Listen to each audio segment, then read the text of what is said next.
Well, as everybody still trickles in here, I'll just go ahead and kick things off and Right. get it rolling here. My name's Lucas. I'm with the Chicago Brewseum, and this is the second in our wonderful series that we're doing during the month of August on Wednesdays, hashtag Wellness Wednesday, right? This is our series called Libations, which explores the celebratory and ceremonial aspects of alcohol and drinking and beverages altogether, as well as the negative consequences of overindulgence, addiction, alcoholism.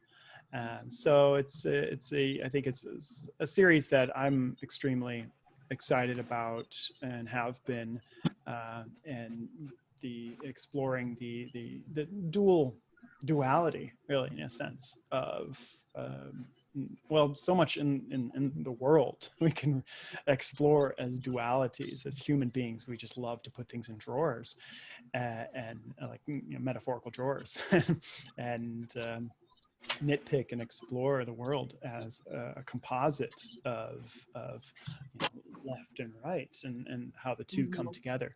And so it's important also, I think, as a cultural space and museum, the Chicago Brewseum, Sacred Transformations, our partnership for this series, it's important to explore the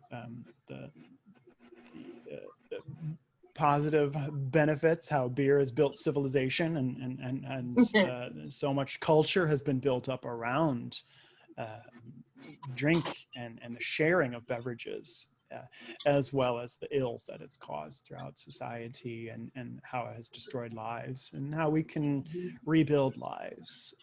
And so tonight I am really excited to welcome Laurie Coppinger, who will be sharing with us about mental health and addiction and recovery from trauma and addiction. Laurie is a certified alcohol and drug abuse counselor, has been for 14 years, and specializes in implementing the harm reduction model of substance abuse treatment. Laurie is actively engaged with the Gary, Indiana Harm Reduction, Gary Harm Reduction. It's a grassroots organization that's founded and operated by a former co-worker of Laurie's, which is committed to helping people in our opioid use epidemic, really. It's remarkable. I'm sure, Laurie, you can touch on this, and we all can. Just we've been using the word epidemic so much more lately with coronavirus. However, this has just woken our eyes to just the various epidemics that we have already been in the grip of prior to coronavirus, and that has only been magnified during coronavirus and the social isolation that so many people are experiencing. Laurie also, just briefly, I'll hand the mic over to you in a sec, but also is involved with Sacred Transformations, our collaborator for this libation series. Laurie is the director of human trafficking director with Sacred Transformations. And Laurie, I'm very pleased to welcome you here and hand the microphone over to you, and so you can share your story with us and carry this conversation forward. Thank you so much, Laurie. Okay. Thank you, Lucas. I appreciate it. Okay. I appreciate you doing this. And I don't know if Eric is on here, but thank you, Eric, for inviting me to do this as well and letting me put my art up in the Michigan City, Indiana Fluid, as well as Lucas's and Eric's. It's the first time I've ever put anything up, and the art that I put up at Fluid was simply something, like 5 or 6 pieces that I did doodling. I mean, I'm not really an artist, I just doodle. And that's one of my coping skills in life. and it seems to work for me very well. So with that said, I'm really glad that you named this trauma and addiction, even though, you know, it was already named and out there before I knew what it was going to be named. And I'm very glad because this is a topic that I did not recognize in my own life until I was in recovery from it myself. So saying that, I've been in recovery for almost 15 years. It'll be next September 30th, be 15 years. And mine started off with checking myself into the hospital, being offended for being called an addict. I had no idea what I was doing. I just knew I couldn't continue doing what I was doing at the moment. And I was told that I couldn't get help because I would have to detox. I didn't even know what that meant. So I've learned everything I know in the last 15 years for sure. So I went through detox. I was told that I couldn't go smoke unless I went to this meeting, this AA meeting downstairs. And I was like, all right, well, I'm going to smoke, you know. So my first meeting I went into, I was in a wheelchair with a nice little, you know, pee bag. And I was, you know, fine. It was just, you know, the drugs. It wasn't any decisions I was making or anything like that. I was in such denial. I had no clue what I was up against. So for the first 3.5 years, I basically switched addictions. I was so grateful that I didn't have to use anymore. And my drug of choice was opiates. I couldn't believe I was getting through the day without them. And that was enough. Well, I had become a counselor. I gave all of my time to the program, you know, anonymous programs, would go and tell people this is the best way to live. And it's true. And, you know, sobriety was just a drug in itself. Then all of the reasons why I used to begin with, I didn't think they mattered as long as I wasn't using. Well, that wasn't the truth. And I started to have not cravings, but just like exhaustion. A lot of different things in my life that would come up, I would overreact to. And I'm like, okay, here we go. It's going to be relapse. In my mind, it was all about drugs. And I didn't relapse. But what I did was I buried myself into work even more. And then I was completely off balance. I felt like I couldn't come up for air, like I didn't have the right to. And what it was fear. It was fear. I didn't know where it was coming from. Everything was so raw and real. And I'm told, you know, the only thing that you need to do is just go to meetings, call your sponsor, don't use. And like, I've been doing that at this point, it was almost 5 years. And I'm white knuckling it at 5 years. Like something is wrong with me, you know? So I'm not going to go too far more into that, but what I started doing was my doodling and everything seemed to be the only time I felt okay. I'm like, why is this? Why do I feel like the only time I'm okay is when I shut down, tune out, and leave the world, you know? And I didn't want to be, because I never had been, an isolator. I'm always very social. But I started to get, you know, the consequences of 21 years of drug use. And I just didn't feel right. And my migraines came back, and all the things that led me to use came back. So in the next 2 or 3 years, I noticed some patterns in my life. And one of those patterns was self-sabotage. And what I did was basically, you know, try to push everybody away in my life, thinking that I just didn't want anyone near me. And I didn't understand, again, where this was coming from. I never was abused in childhood. I didn't have any traumatic experiences that I could recall. Nothing specific, you know, nothing that, you know, I hadn't put upon myself. So I started looking into, for my job, I was working at Indiana State Prison, okay? I was working with I was working behind the wall, which means I was working with the worst of the worst, so to speak, level 4 and 5 offenders. And they would tell me, excuse me, stories of their trauma. And at the same time, I didn't understand where, because I didn't feel like I was using to cope, but they did. So I'm like, okay, so our addictions are very different. So bottom line was I started to learn. I put myself into some classes. I started reading books. And what I learned was addiction's not a blanket. Alcoholism's not a blanket. It's not just anybody that walks into a treatment center, you're an addict, go to meetings, get a sponsor, don't use. That's cookie cutter, okay?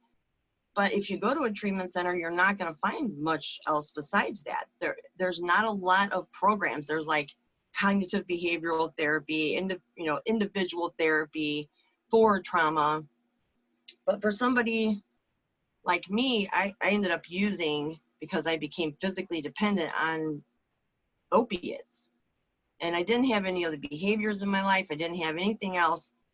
But as I'm in the meetings, I'm basically told that I have to find something that I was doing besides drugs. But I really wasn't. It was just the physical addiction. So that was the difference between full-blown addiction and dependency. I had become dependent on these pills and ended up in meetings with addicts, So as I started to learn and ask questions, and I would talk about it in the meetings, I was basically told, you're on the wrong path. You're going the wrong way. You can't trust yourself. Stop thinking. And then it hit me. I was like, this sounds familiar. I was raised in a very religious household with my parents, both parents. And that was my first reaction to a trigger, because I was told that my entire life. You do what the church tells you. You don't, I couldn't go swimming in public places, no movie theaters, no dancing, no rock music, the whole deal. And I did not realize how much of an effect that was going to have on me.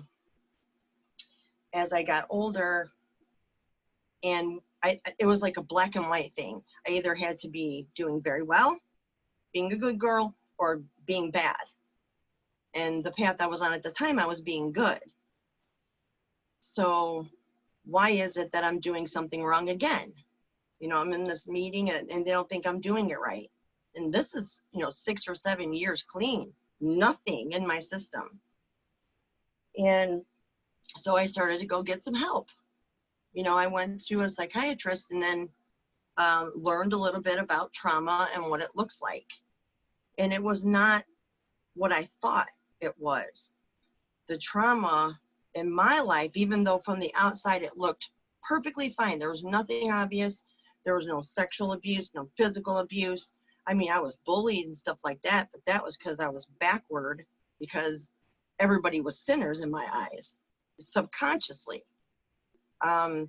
So I was told that I had been traumatized from the lack of trusting myself. And I was like, what?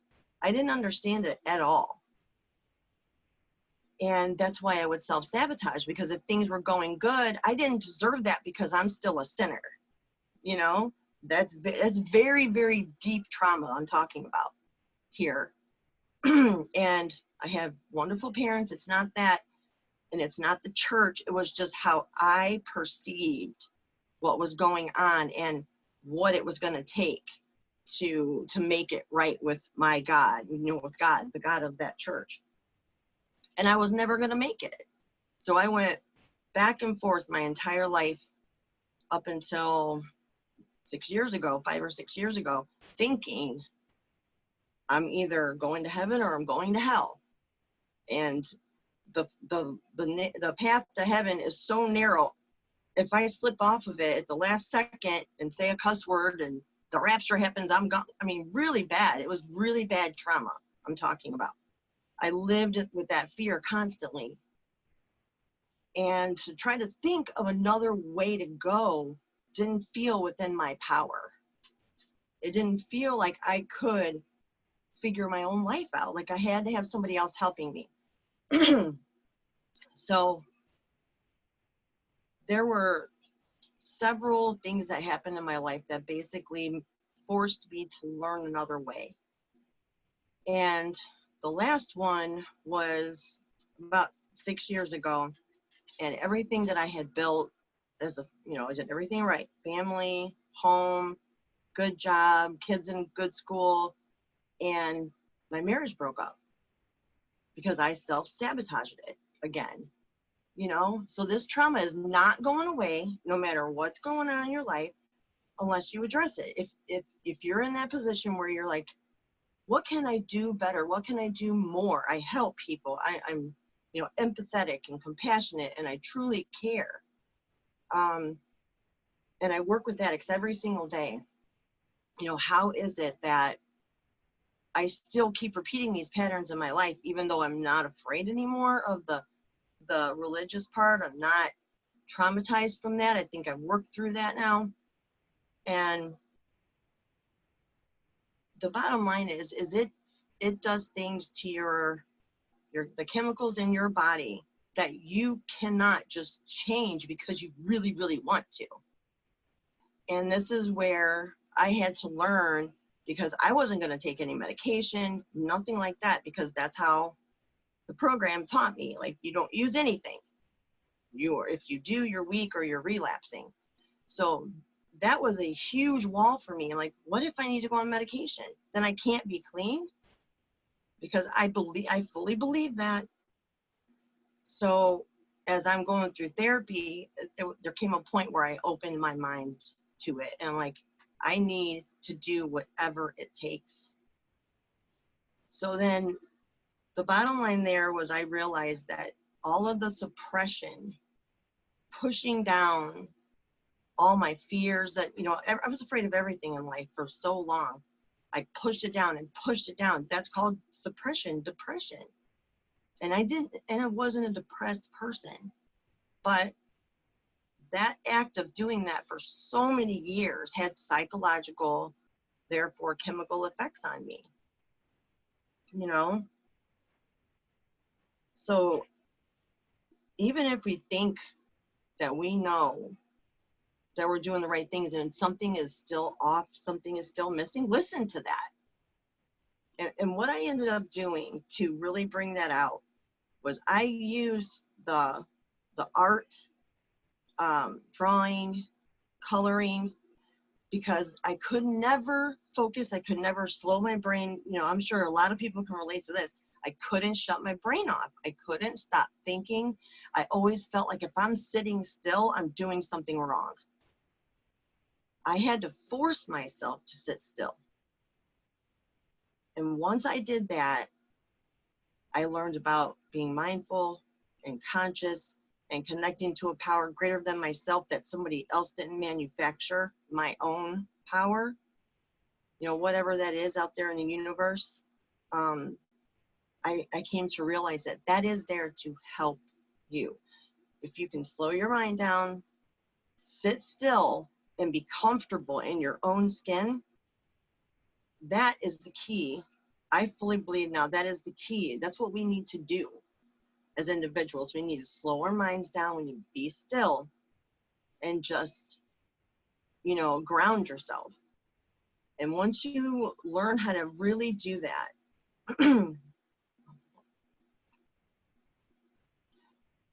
it's like you become more awake. There's a conscious, there's a real presence in that. And we are not designed to figure everything out and then put action behind it. Sometimes we have to just acknowledge that we can't figure it out. We have no idea. I'm afraid and I don't know why. And talking to somebody about that is huge. So if you put that together with the actual drug that I used, which was opiates, what that tells me now that I've learned about opiates and learned about the system in the brain and how dependency works, that was me trying to put a Band-Aid on the pain, but it was so real and so deep that the opiates was just enough so I could get through life. You know, that's what they were for. And I also found out that I do have ADHD. They put me on medication, and over time I decided this isn't the best thing for me, you know. But I know now that it wouldn't be wrong. You know what I'm saying? Whereas before, being in the meetings, I felt like if I were to take that path, I was going to lose everyone. And I essentially did. I'm not going to go into that story, but I really feel like everybody has their own path, and you need to be conscious, and it will help, you know, you connecting with your consciousness through meditation, whatever form that takes for you. That is your real path. Trying to have that influence from the outside in is going to lead you, because if we feel like we have to answer to somebody, then you're going to go the direction they went. So if you can figure out how to sit alone and quiet in your own shit, basically, sorry, if you can do that and get through it, you'll find the answers. And it seems like there's no like definite path here, but I do know that if you've been affected by drug addiction, trauma, anything like that, and you believe that complete abstinence is the only answer, then you have put yourself in a corner and there's no way out of it until you turn around and face it, because that is so not the harm reduction model. Is basically, once you find out why you used what you used, you usually find out why you used it at the same time. So instead of asking like, why this drug, why addiction, why am I doing this, ask why the pain. That's where Gabor Mate is someone that I read, The Realm of Hungry Ghosts, really opened my mind. And that's what his motto is, you know, you don't ask why the drug, why the drink, it's why the pain. And if you can find someone compassionate and share that pain with them, that is your first step in the right direction, because what you realize is you're not alone first and foremost, because everybody has pain. Everybody has something. And if the disease model of addiction is correct, then I'm an addict. I shouldn't be able to eat because I would get addicted to food. I'm an addict. I shouldn't be able to have a drink because I would get drunk. And that just didn't make sense to me anymore. It didn't make sense to me anymore. You know, somebody that gambles can never, you know, go and play cards one night. That's not reality. And that's the disease model of addiction that tells you this is how it works. And once you're an addict, you're always an addict. That is so off base. That's not on point. That's incorrect. I do not believe that in any way, shape, or form. But everybody has to find their own truth. And I'm not saying that that program doesn't work, that 12-step programs don't work. It is very, very to the individual. Some people, yes, if you truly are an addict, you will get addicted to anything, then that model will work for you. But if you ended up using because of trauma or because of abuse or anything like that, you're going to need to get help that will give you the freedom to take medication if you need to, and not feel like you're going to get pressured from your social circle if you do. Because I know that a lot of suicides, a lot of relapses that led to death happen because people in the program the social pressure would become so overwhelming if somebody shared that they were on medication assisted treatment like Suboxone or methadone or something like that, then they would basically tell them they're not clean. And that right there is enough to send somebody right back out where they were. And that is the last thing. When you're in recovery, you know, we have this the circle of life. You've got social, emotional, mental, financial, job. All these areas of our life need to be balanced.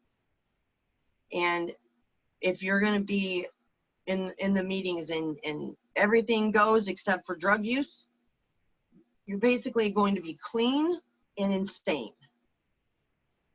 And that's where I felt like I was there a few years ago. Clean and facing everything, but my independent thought did not fit into their model. You know, I don't know, it's hard to explain, but if anybody, what time is it, Lucas? Yeah, You know, like I just, okay, I see it. 6:26. I've been talking for 25 minutes. Oh my God. Okay. No, it's heavy stuff. It's exhausting. It's Yeah, draining. it is.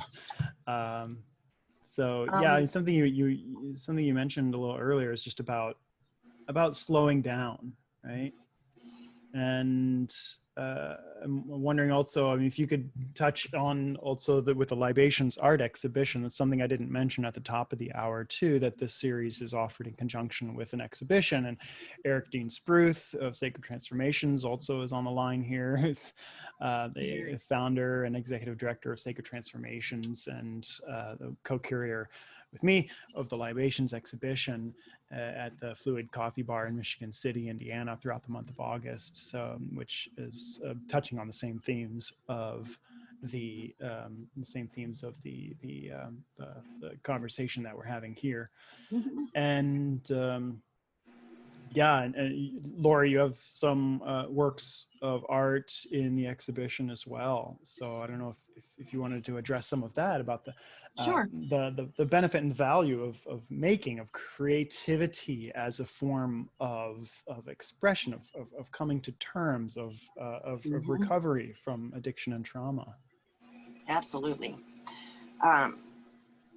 Once I realized that, you know, the coloring and everything felt so good to me, I felt like I really needed to get even more into it. So I realized that the colors that I would use, and the one that I have in the exhibition, there's one that's like on a white background. I don't know if you can bring that up. Yeah, I'll look for that.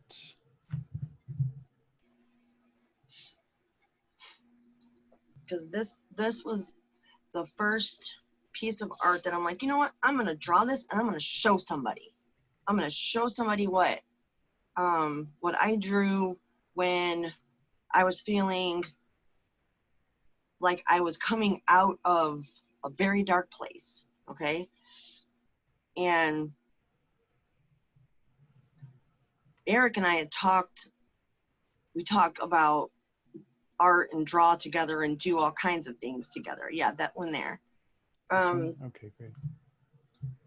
And I didn't even realize the fire was on there, and I just now saw it because it was far away. That was the first piece that I showed one of my friends. It's emotional just looking at it. It was a really dark place in my life, and I always draw on black paper. If you could see this, like all the time. And I had decided it was like the flames were hell, and my favorite thing is a tree. And the thing in the middle there is basically signifies growth. I was like bursting out, but then I'm behind the tree still, you know. And at the top, I think is the sun trying to shine, but then the earth is there, so like life is in the way. But that was very, that is probably the most significant piece that I've ever done. And it's not great art, but it looks great to me because I know like where I was during that time is nowhere near like where I'm at now. I'm in a lot better place now. But that was like the first step. You know, I don't even know if I had shown Eric that before. And you don't even realize like you have these things inside of you until you start to draw and doodle, and like the colors show your mood. It's hard to describe like how that works. You don't really pick the colors ahead of time. You kind of do it as you go along. And afterwards you look and you're like, wow, that is how I feel. It like comes out on paper when you're being very open and connected to yourself.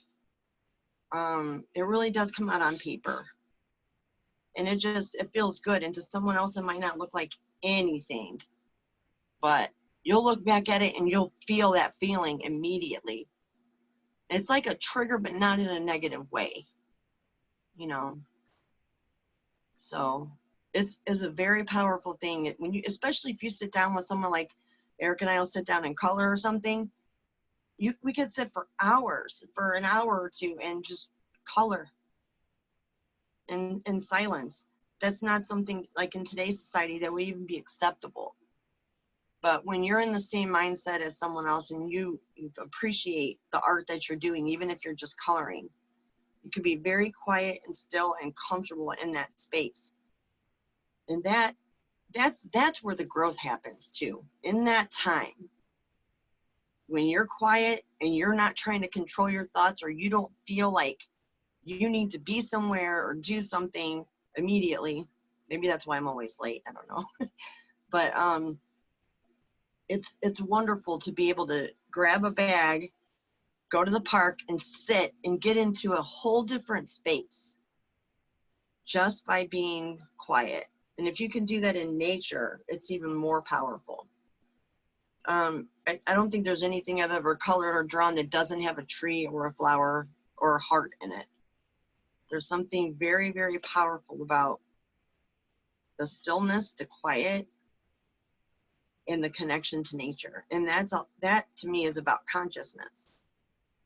The first time I experienced anything like the feeling that I'm trying to describe, I was 5 years old. And I remember just all of a sudden feeling very alive. Just like I was in connection with everything around me. And I kept repeating in my head, like, I'm here, like physically here. And I thought it was just some weird thing happened to me. But I've had it happen, you know, on and off my whole life. But now that is what consciousness feels like to me. It feels like even though I'm in the same physical place, I'm not at the same time. And I don't have to use drugs to feel that. That's the beauty of it. You know, I get that way with just being still. It's a beautiful thing.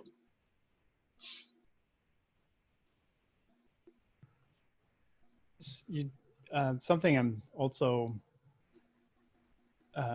interested in. I can stop the screen share here. So just, yeah, the idea of addiction and one's propensity for addiction, to what extent within the community of people who endure addiction or recover from it, and also within theory, I suppose, and among counseling, to what extent that, like, nature versus nurture, if there's the idea of if it's more of one's inherent biological or chemical makeup that would lead us to a propensity towards addiction to one thing or another, or if it is societal factors, personal experiences and such that might drive us towards that, psychological factors and such, or are the two really inextricably interwoven? Yeah. What you're talking about is the choice model versus the disease model. That's how I would put it.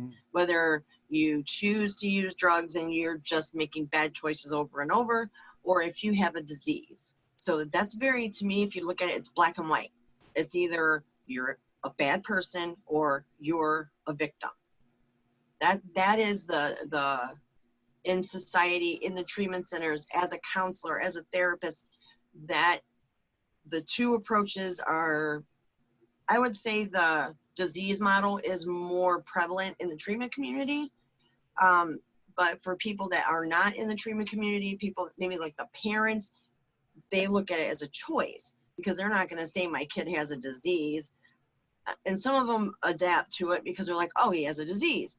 So it's controversial is what it is. And I don't believe that it's genetic because I never could make the connection. And I've had this conversation thousands of times and I could never make the full connection. And when I learned, I started educating myself and reading Gabor Mate and reading Johann Hari, who did Everything We Think We Know About Addiction Is Wrong, where he talks about, on his TED Talk, I could quote it word for word because it shifted my consciousness in a way that nothing has.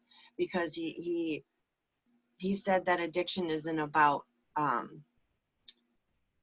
recovering from addiction isn't about sobriety, it's about connection. I fully believe that. That it was like there was this missing piece between the disease model and the choice model. And when he said that, it made sense. And it's so true that if I would have had the self, if I would have had the ability to ask for help, I would have. So how do we identify people in society that need this kind of help? That's the tough, one of the tougher things. But I don't believe it's a disease. I believe that people that instead of, when people end up in meetings, say that they're addicts or whatever, they end up being sent there from the treatment center and they just label themselves. So labeling is a huge issue in society, period. But when you're labeled an addict, then when you're told leave treatment, get a sponsor, don't use, go to meetings, then you're supposed to adapt that you have this disease. Well, what if you don't have the other symptoms of the disease? And all that happened was after you stopped using, you were fine. You didn't have this inner struggle, like I did when I got clean. I was clean, fine for a long time, and then I never dealt with my demons, basically. So I do believe that anybody that truly gets addicted to something, and say you're addicted to alcohol, and then you stop drinking, you'll usually substitute with something else because you've not really dealt with why you drink to begin with. Because once alcohol becomes a problem, say you get a DUI, that's where a lot of people, come to light and realize there's something going on here. And then you tell them they have a disease and they're like, no, I just quit, I'm fine. Well, at first I was like, you can't be fine, because I hadn't learned yet. But then that supports the choice model. Well, then you were just making a bad choice. Well, no, alcohol, obscures your judgment. You make the choice before you drink, But if you continually make those decisions and continually get in trouble, there's something underlying. And I don't believe it's a choice, and I don't believe it's a disease. I believe that you, at some point, let me give you an example. I'll give you a real life example. One of my clients, I can't go now. One of my clients has several DUIs, and every time he would come to treatment, he would stop drinking and he'd be fine.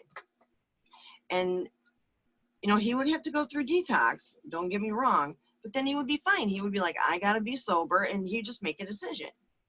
So it confused me, a few years ago. And I probably saw him 8 or 9 years ago, and then again 5 or 6 years ago, and then again last year. And by then I had learned, and I'm like, look, there's something you've not told me. There's something that we've been through over 200 sessions together.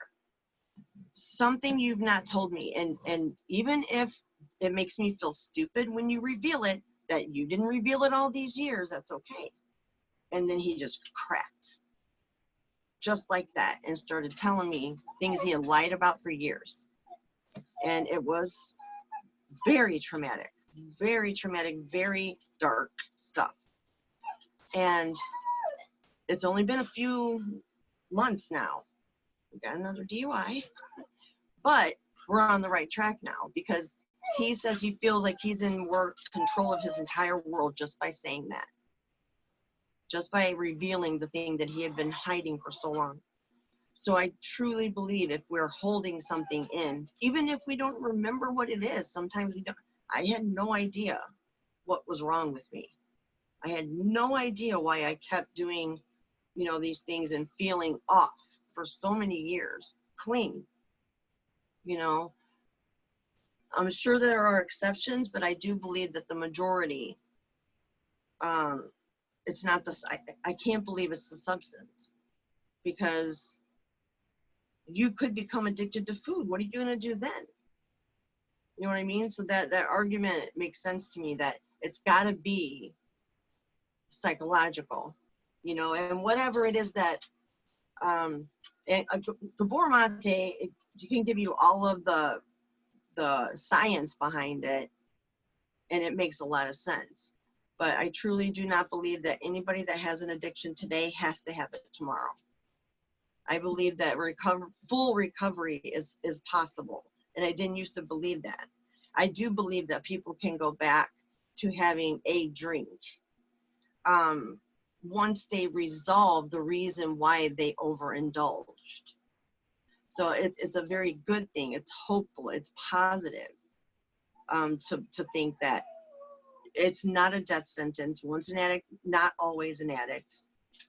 And again, that's the harm reduction model. And that's where, with people overdosing on opiates, the numbers are terrifying right now. It's very, very bad right now. And when you have been in treatment over and over and you believe the only thing that's if you get in trouble, they're going to send you to meetings and you're going to have to be completely abstinent and you're going to have to white knuckle it and go through the same pattern again, that becomes insanity. They talk about insanity in the meetings, doing the same thing, expecting a different result. Well, doing that is insane as well. If it didn't work the first 15 times, it's probably not going to work today. So there's got to be another way.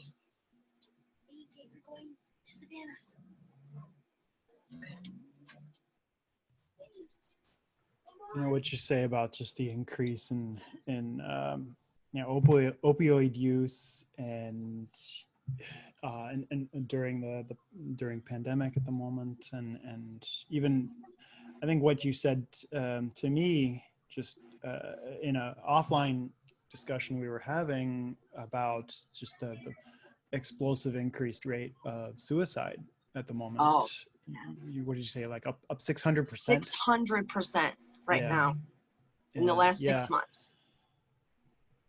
I'm wondering how can individuals or should individuals respond, and how should municipalities respond in ways that you might be seeing and maybe are not seeing enough as a way to intervene in the explosive growth of these numbers. Well, what we're doing at Gary Harm Reduction is literally passing out Narcan.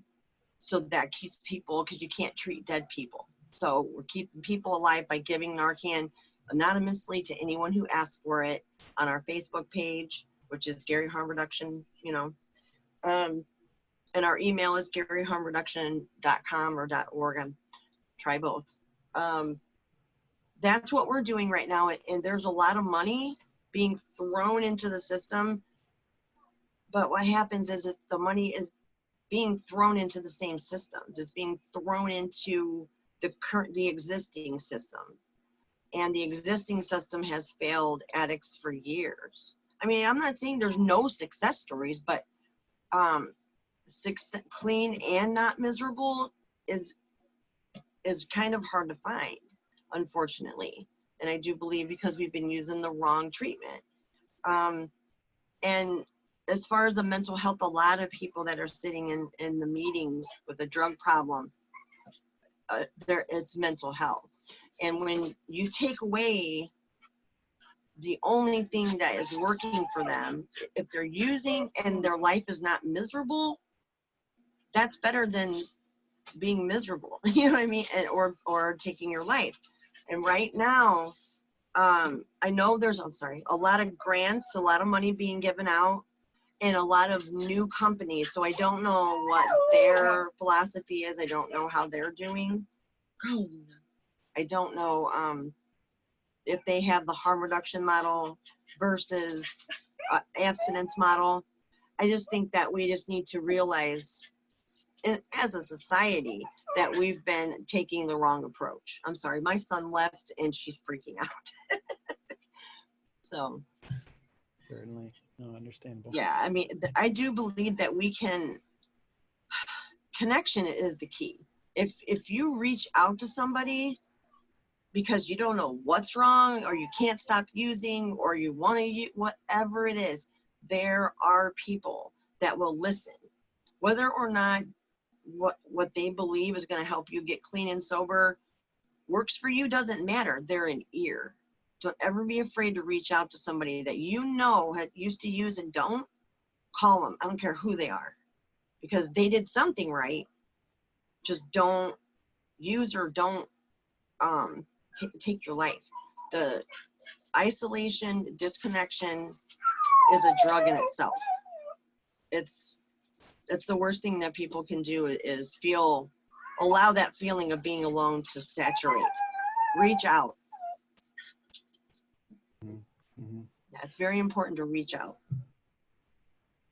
We only have about 13 minutes left in our hour here. Okay. So our Libations co-curator, Mr. Eric Dean Spruth, has been conspicuously silent throughout the whole conversation. I certainly want to invite Eric to chime in with your own thoughtful Sure. questions or thoughts for. Or if anybody has Laurie. any questions too. Yeah, and everyone else for sure. I'd like to begin by thanking Laurie for her transparency. It's easy to talk, but it's a lot more challenging in the world we live in to be a person who has the integrity to walk the walk, and your transparency to really bring your own life experiences to the surface, and not necessarily in a way that's all behind you, recognizing that it's a part of a continuum. And being human is something that we're all constantly adjusting to alone. And when we have families and your cute little dog Luna down there at your feet wanting your attention, you should pick up Luna and show everybody Luna. Come here, Luna. I will. Luna, come here. When we have the compounded challenge of other people who count on us, and recognizing that other people are also challenged along their way, it's a lot to deal with, and it's easy to kind of want to look good and feel good and tell everyone you're doing great, but it's admirable what you've done here. And this is the exact purpose of the Libation Show that was created nearly 20 years ago with a beverage exhibition that just explored the visualization of how a photograph of a beverage all from around the world, there was 18 of them, could really bring you back to a place much more significantly than a photograph of two people in a place smiling next to a statue or some place that you travel to show the world, look, I've been here. I'm next to the Eiffel Tower. I'm next to the pyramids in Giza. And the idea of this is a cup of tea I shared with someone in Giza and traded a magic trick to drink the tea with them. And no language, it takes you back. And Laurie, you talked a little bit about how art can replace some of these empty places that end up getting filled up with alcohol or drugs or other addictive behaviors, sometimes spending the time with the wrong people. Could you talk a little bit more about that replacement, the creativity of finding a sense of purpose in your life through art, and how art really does embody the body, the mind, and some would say the spirit very successfully? Can you talk about that? Yes, I will start off by saying how I learned how to still my mind was and there's many, many, many ways to do it. But Eckhart Tolle, it's ECKHART Eckhart Tolle. He's a spiritual advisor. He wrote many books. I listened to him for over 60 hours. And there was a point in time where he said something about, we're 12 minutes in, and if you're not asleep yet and you haven't left, you're going to make it. And I was like, whoa, I'm making it, you know? So I remember sitting down and practicing the things that he said, along with my favorite thing to do, and that is to doodle and to color. So probably about 2.5 years ago, when I started with a different mindset of leaving what was heavy inside of me on the paper, it was powerful. I felt like I connected to something that had always been there, but I had never turned to face it. The experiences that happen as you are drawing or coloring are almost to the point of beyond words. And what it literally does, I know now, is it kicks off dopamine, it fills your opioid receptors. And see, even while I was using and even before, I always doodled. So listen to your gut, like whatever it is that you feel so comfortable doing, that's not drug use, of course, but because that will replace that. You know, go with your gut and do that thing. You know, if it's drawing, walking, running, speaking, anything, be honest with yourself and take the time to explore that and find out what it is. For me, it was most definitely art, drawing, coloring. And I fully believe that everything that we need to be ourselves, we already have. So that's why you got to go with your gut. And I believe that when you are completely open to doing anything it takes to be content in life, things show up. Like you, for example, as my friend, walking into McDonald's that day with your wife and the kids for a play date. And then here we are 8 years later doing this. Can't plan nothing like that. You know what I mean? These things literally happen when you get in connection with something greater than yourself. And you don't have to identify it. You don't have to label it. Just know it's there. And trust yourself. And when you stop using drugs, you're going to feel like your head's going to explode and that you're never going to be content. And that's the lie that will make you use again. That's not true. You will find something. Laurie, I want to, before we run out of time, put a plug in for my friends at Above and Beyond Addiction Center in Chicago. Yes. I want to thank Brian Cressy and Dan and Alicia and all the great people, Herman, that make that place run every day. It's a facility at Lake in Sacramento that I helped to organize in the very beginning as the art therapist, and stayed on and opened a pop-up tattoo shop there. And now Dan's running the shop. And I'm really proud of everything that the team does, and more importantly, proud of the men, women, and young people that step up every day for all kinds of smart recovery programs. Yes. There, yoga, acupuncture, art therapy, gardening, tattoo therapy, tattoo transformation. Could you talk a little bit about what you're aware of around smart recovery? And if anyone out there is struggling, all the programs at Above and Beyond Addiction Center are free. Above and Beyond Addiction Center, there's a wonderful website. The main contact persons there are Dan, Alicia, and Herman, three wonderful human beings. Alicia was our art therapy intern at Sacred Transformations. Her dad's currently doing tattoos there to help people with demonstrative marks, carrying on the mission of Sacred Transformations. But can you talk a little bit about what your awareness is of that? And I've always thought you'd make an amazing member of their team. I know. So if they're out there listening, you should bring Laurie on. Oh, they are. I don't. Okay, yeah. Then I will say this. Then I remember reading a book and then going to this little video clip of the author. I don't remember the name of the book. If I was prepared, I would have known. But I saw one of them commenting and it was from a harm reduction perspective, where somebody else was saying, well, no, you can't do that. You got to do this. And I remember, so I'm not saying it was Tom. I don't know, but they were coming from Above and Beyond, and they had the little logo there. And they were like, no, if you tell somebody that they can't, then they will. It was just amazing. And then I was like, wait a minute, that's the people that I connected with through Eric. Yes. The harm reduction model is exactly what smart recovery is. Smart recovery, instead of going into a meeting and saying, I'm Laurie, I'm an addict, and then celebrating your clean time 1 year at a time, which there's nothing wrong with that. But at smart recovery, you walk in and, well, in my experience, there was a board and it said, my name is so-and-so. I haven't used my drug of choice blank for blank blank, but I continue to use this. And then you say whether you want to stop or not. And it's just, it's a release. You're telling the truth. Like, I'm still using this. If you did that in the meeting, then you got to start your recovery over. And that's not mentally and psychologically healthy. I believe that you need to meet people where they're at and go from there. And that's what smart recovery is about.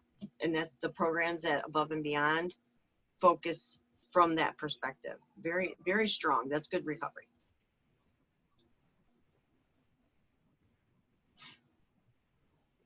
So thank you guys for what you do. Thank you, Laurie. You're welcome. Well, with a couple Something other I threw in minutes, a couple minutes to spare here, are there any other questions out there? I know this will be a renewable URL via the website and via the Facebook posting. So maybe we could stir some questions or interaction there. And again, the whole point of the Libations Exhibition is to do just that, to stir the pot. The adult coloring book on drinking is meant to be mildly agitating in and of itself. And it's been successful to agitate questions about what is art therapy, what is recreation, what is where does creativity stop and where does it begin, and you know how important is the aesthetic byproduct of being creative. And a lot of people stop being creative because someone told them that their work was not aesthetically strong or worthy or pleasing. And art therapy at its best is never about the product, it's about the action of interacting and making something and sharing something with other people and using different parts of your brain, your body, your spirit. So that's what this whole exhibition, these conversations are intended to be. And this is, I think, the 7th inauguration of Libations Beverage Show. And with Lucas now as a partner and co-curating this and other people stepping up like Laurie and Jim, I really feel like we have a good momentum, and we certainly want to invite other people. So if you want to invite questions or invite criticisms, maybe more importantly, as Oscar Wilde once said, an idea not worthy of being called controversial is not worthy of being called much of an idea. So in a society where things are very challenging and it's hard to get along, there's a purpose to that. There's a purpose for the dysfunction, and the dysfunction is to get to the next level. And for people who are challenged by that, Scooby-Doo, the best thing to do is team up, because you take a piece of it, I take a piece of it, and we conquer the fact that there really is no evil. There's nothing to be afraid of. It's just some other schmuck under a mask. And we all get to say the magic words, which is, if it wasn't for you meddling kids, my scheme would have worked. So those with the least amount of power want to keep us divided. They want to keep us afraid, and they want to keep us sheltered in some place, consuming probably too much alcohol, watching too much Netflix, and spending too much time alone. So if some part of this stirs the pot, that's the point. And thank you, Laurie, for stirring the pot. Anytime. I'm your pot stirrer. Wonderful. I think that's a fabulous place to wrap this up. Sounds good. Unless anybody has any additional final thoughts or comments or questions. And we're only halfway through this series. We still have 2 more sessions to go. You're welcome. #Wellness Wednesday.